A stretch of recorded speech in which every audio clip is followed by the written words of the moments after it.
नमस्कार, मनियारी न्यूज में आपका स्वागत है। भारतीय चुनाव आयोग ने कोरोना काल के बीच बिहार विधानसभा चुनाव की तिथियों की घोषणा कर दी है।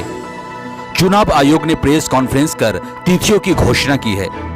मुख्य चुनाव आयुक्त सुनील अरोड़ा ने चुनाव तिथियों की घोषणा करते हुए बताया कि 3 चरण में विधानसभा चुनाव संपन्न कराया जाएगा। पहले चरण में 16 जिलों के 71 विधानसभा क्षेत्र में मतदान होगा।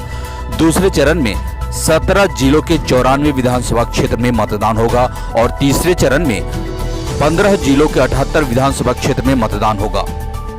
पहले फेज का मतदान 28 अक्टूबर, दूसरे का 3 नवंबर और तीसरे चरण का मतदान 7 नवंबर, जबकि मतगणना 10 नवंबर को होगा।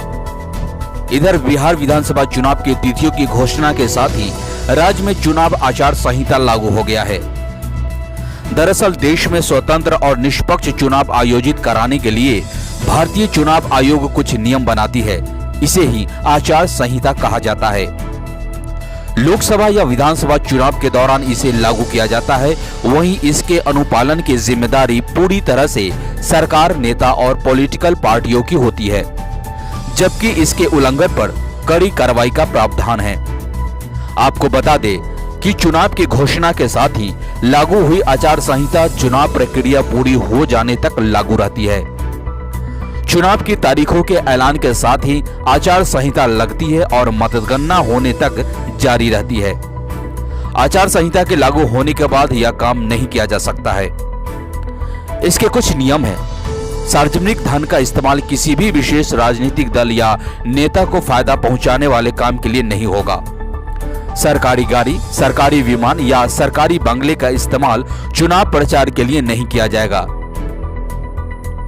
जनप्रतिनिधियों की ओर से किसी भी तरह की सरकारी घोषणा, उद्घाटन और शिलान्यास आदि नहीं होगा। किसी भी राजनीतिक दल, प्रत्याशी, राजनेता या समर्थकों को रैली करने से पहले प्रशासन से अनुमति लेनी होगी। किसी भी चुनावी रैली में धर्म या जाति के नाम पर वोट नहीं मांगे जाएंगे। गाड़ियों या शहर के चौक चौराहे पार्टी विशेष के प्रचार के लिए पोस्टर या झंडे नहीं लगाए जाएंगे।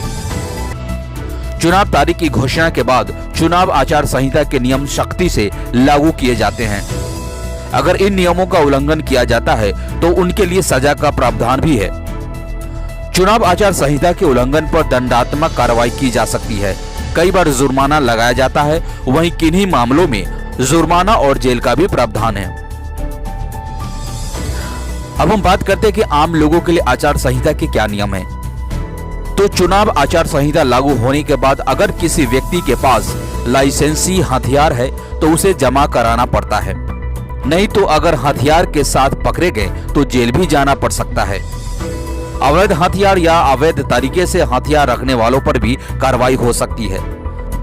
सोशल मीडिया पर चुनाव संबंधी भड़काऊ पोस्ट या सामाजिक सौहार्द को बिगाड़ने वाले पोस्ट करने पर भी कार्रवाई हो सकती है। सोशल मीडिया का इस्तेमाल कर किसी भी व्यक्ति या समूह को किसी विशेष राजनीतिक पार्टी और नेता को वोट करने के लिए उकसाने पर भी कार्रवाई हो सकती है। आचार संहिता चुनाव प्रक्रिया के संपन्न होने तक लागू रहती है। चुनाव की तारीख की घोषणा के साथ ही आचार संहिता देश में लगती है और वोटों की गिनती हो जाने तक जारी रहती है। इस बार विधानसभा चुनाव के मतों की गिनती 10 नवंबर को होगी, इसलिए आचार संहिता 10 नवंबर तक लगी रहेगी। फिलहाल इस खबर में इतना ही। धन्यवाद।